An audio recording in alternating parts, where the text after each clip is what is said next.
สาวผู้ไทยเนาะทุกคนเนาะเป็นสาวผู้ไทยถ้าว่า ในมื้อนี้เนาะที่ออกมาออกคลิปจังซี่นะคือนี่อยากสร้างครอบครัวบ่โดดพร้อมอยู่มีความพร้อมแล้วบ่พร้อมคันถ้ามีแต่ทางนี่สีลมผู้บ่าวนี่อายุหลายปานใดแบบคนที่สิเข้ามาหานี่มักคนอายุหลักประมาณ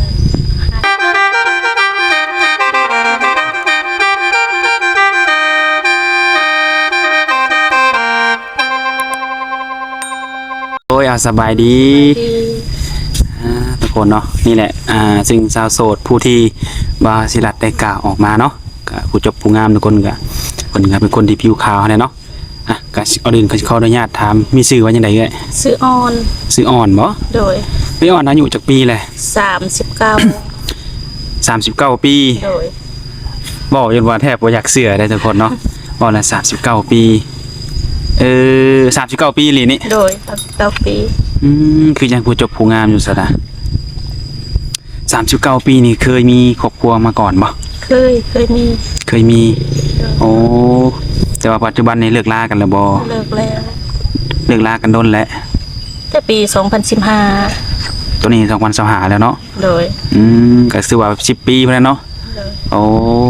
ตั้งแต่เลิกลากันไปนั่นก็บ่ได้อบรมคุยกันไปทางไหนบ่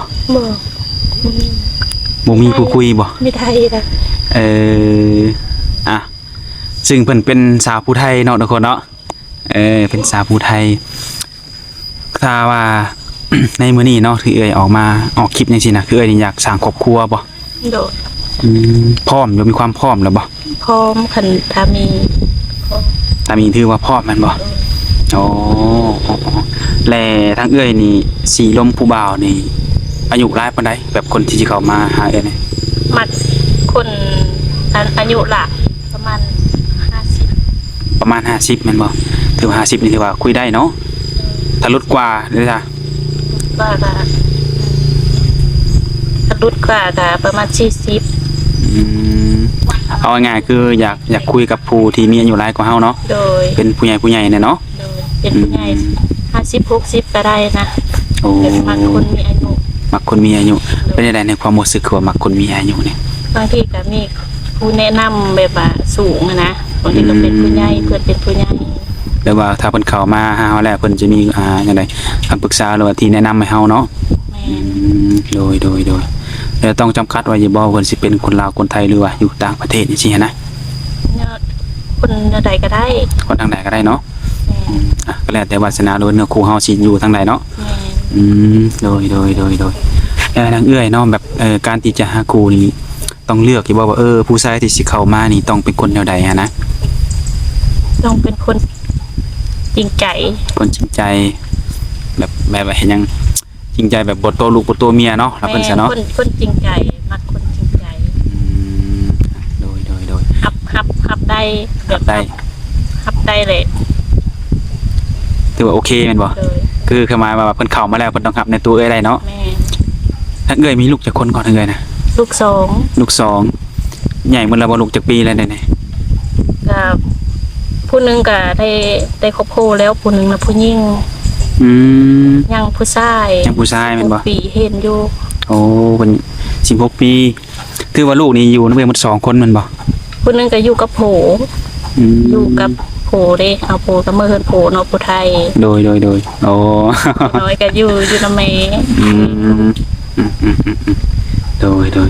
ก็คือทางนี่แบบกับคนเก่าเลิกลากันแม่นบ่เลิกลากันเนาะแต่ปี2015โดยโอ้ทุกคนเนาะคือมาในมื้อนี้เพิ่นก็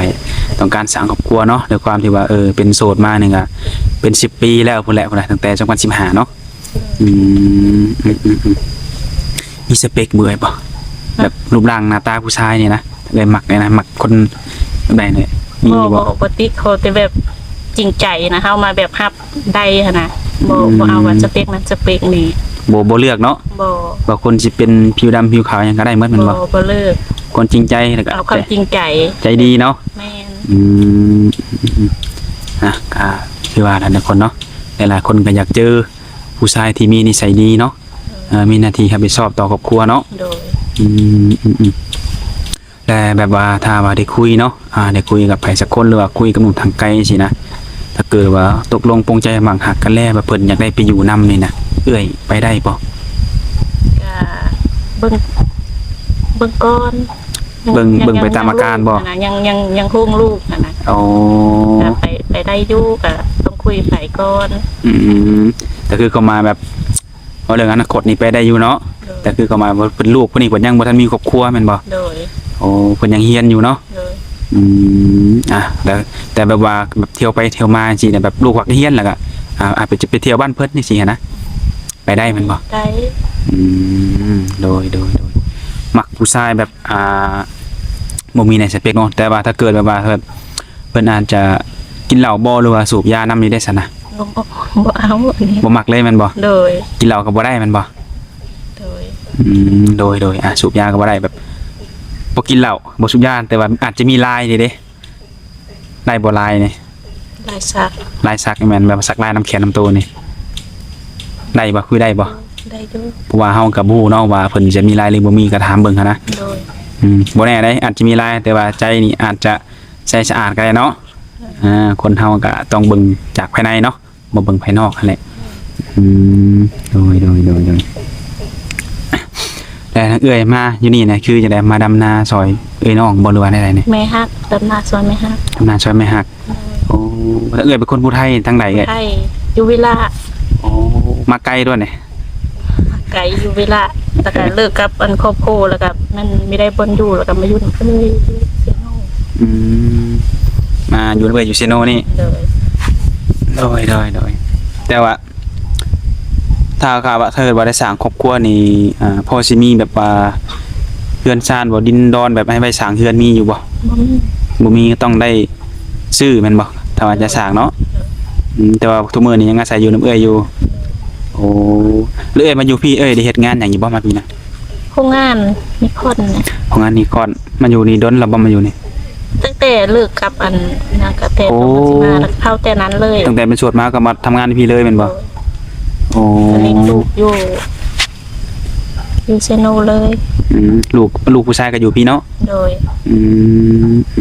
เพราะเอื้อยจะเป็นคนผิวขาวเนาะปกติก็ขาวอยู่บ่เริ่มมาขาววางช่วงเขางานนี่นะ ก็ปกติก็เขาอยู่หน่อยนึง มันก็มันมาเติมใส่กันเลยแม่นบ่ แบบให้งานนี่มันงานกล้องเนาะหรือว่างานนิคอนนี่นะก็สิพอมีเวลาแบบลมผู้บ่าวอยู่บ่ซั่นน่ะเวลามีอยู่บ่ ไม่ได้แบบตอนเช้าก็ไปเวทตอนแรงก็มานะไม่ได้ล่มไม่ได้อันนั้น ถ้าแบบนี้นะซะแบบมีคนหมักสนใจเนาะสิเอาเฟซออนไลน์ไปคุยกันสินะพอมีเวลาอยู่บ่มีบ่เวลาว่าง คันได้โอก็พุ่นแล้วเลิกเวท9 โมง 10 โมงนะ อ๋อก็มองกลางคืน โดย ถ้าบ่มีโอได้ซะ ไม่มีโอก็4 โมงได้อยู่ 4 โมงแล้ว โอ้ดูคือเฮาเนี่ยว่าไงคือต้องเฮาเป็นสาวโรงงานเนาะหรือว่าเป็นลูกจ้างเพิ่นว่าซั่นซะเนาะเวลาเพิ่นวางมาซะนี้ก็ต้องตามเพิ่นเนาะ โดย ก็ถ้าหากว่าหนุ่มโสดเนาะหรือว่าหนุ่มทางไกลหรือว่าทางไกลแหละถ้าเกิดว่าถ้าเอ้ยพอดีถึกสเปคเนาะอยากทำความรู้จักก็ต้องใจเย็นเลยเนาะต้องให้พอเอ้ยพอดีต้องแบบคุยตามเวลาเนาะ โดย มีเวลาว่างก็จังคุยบ่มีเวลาว่างก็อยากให้เข้าใจกันนั่นแหละโดยก็คือถ้าเอ้ยหาเงินมานี่ก็ถือว่าโดนพอสมควรจุดประสงค์ในการหาเงินนี่นอกจากส่งลูกเรียนนี่มีหยังอีกบ่ที่เอ้ยแบบต้องหาเงินแบบไปสร้างอันนี้นะ ส่งรู้เห็นแล้วก็แบบว่า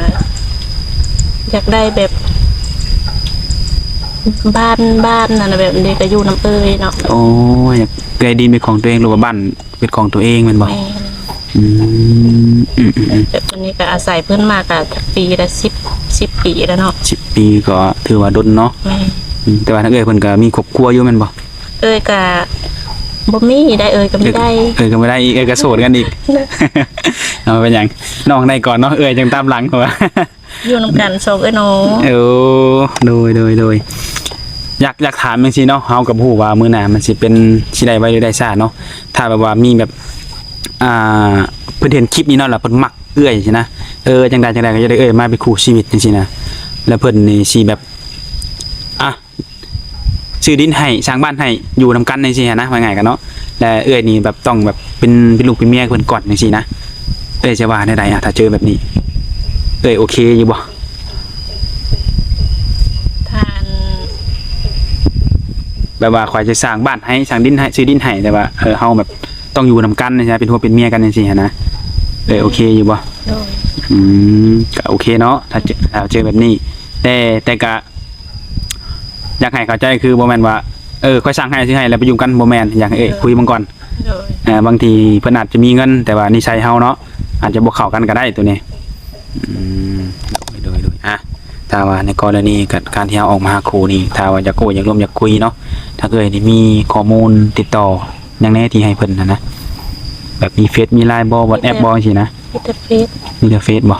LINE บ่มีบ่ บ่ปฏิทิน โอ้ เป็นไลน์ ถ้าให้สมัครนี่สิสมัครบ่หลายเนี่ย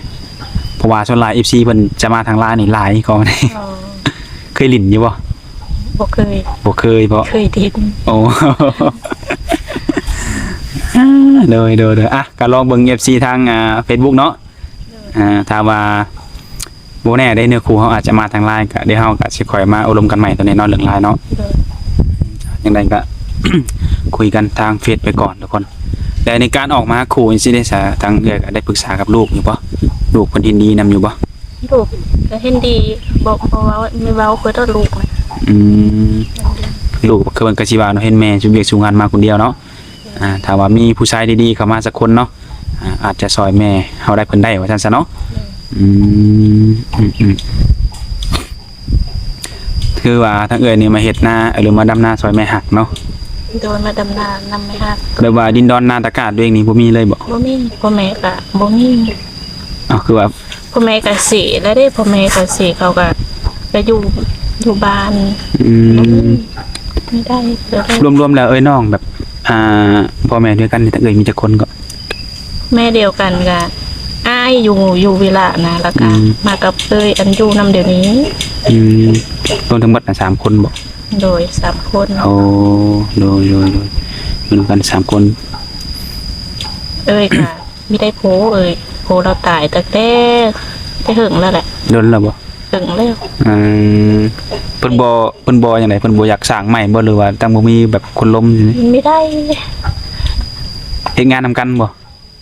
ไม่ได้เอ็นงานนำกันเอ้ยนะอยู่เพิ่นเป็นทหาร โอ้แต่คือว่าคือเอ้ยคือโสดมาเป็น10กว่าปียันว่าเพิ่นเฮ็ดงานอยู่งานกล้องนี่ก่อนเนาะผู้บ่าวอาจจะบ่ฮู้บ่มีผู้บ่าวเลยในบ่ในโรงงานน่ะ ไม่เขามีล่มเขามีเอ็นดอก ว่า มีได้ส่วนหลายกับผู้หญิงหลายๆอยู่ของงาน ส่วนหลายมีแต่ผู้หญิงหลักๆมันบ่ โดย นี่แหละแบบทั้งเอ้ยเบิ่งนี่ก็เบิ่งนี่เช้างานแรงงานเนาะเพื่อเมื่องานแบบค่ำมืดมันบ่ โดย ก็เลยบ่ได้มีเวลาออกไปแบบตามสังคมเพิ่นว่าซั่นๆเนาะ ไม่เคยไป บ่เคยเลยแมันบ่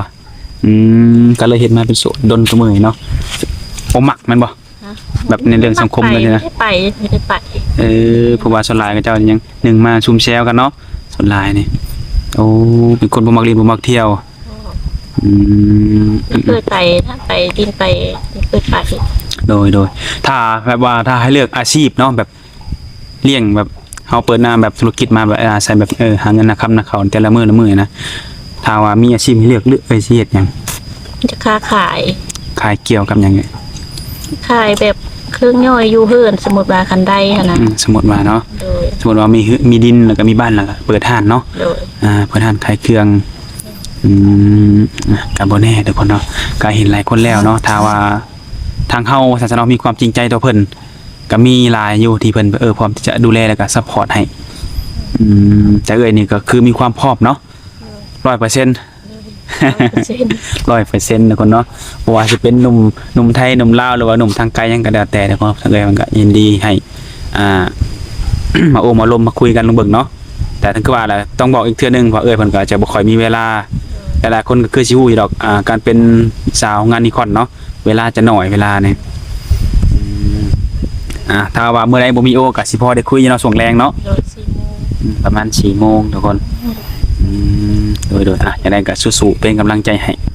ก็ให้ถ้าว่าผู้ชายที่เข้ามาก็ขอให้มีแต่ความจริงใจเนาะ หักแพงกันนั่นแหละเพื่อกันว่าช่วยเหลือซึ่งกันและกันเนาะจังได๋ก็ขอให้เจ้ามักสมหวังบ่ชัดเองก็บ่มีหยังหลายแล้วทุกคนเนาะก็สิได้ขอจบคลิปเวียดนี้ก่อนถ้าหากว่า FC คนใดเนาะเข้ามาเบิ่งคลิปนี้แล้วมีคำถามใดของคาใจคือบ่ถามคำนี้ให้แน่ก็สามารถทักทายเข้ามาถามเพิ่นเป็นการส่วนตัวได้เนาะจังเพิ่นก็มีทางเฟซมาแจ้งให้แหละทุกคนเนาะก็ฝากติดตามแล้วก็ฝากกดไลค์กดแชร์ไปให้แน่ทุกคนเนาะโดยมื้อนี้ก็แชร์ขอตัวกลับก่อนวันนี้เนาะโดยสบายดี ได้ดี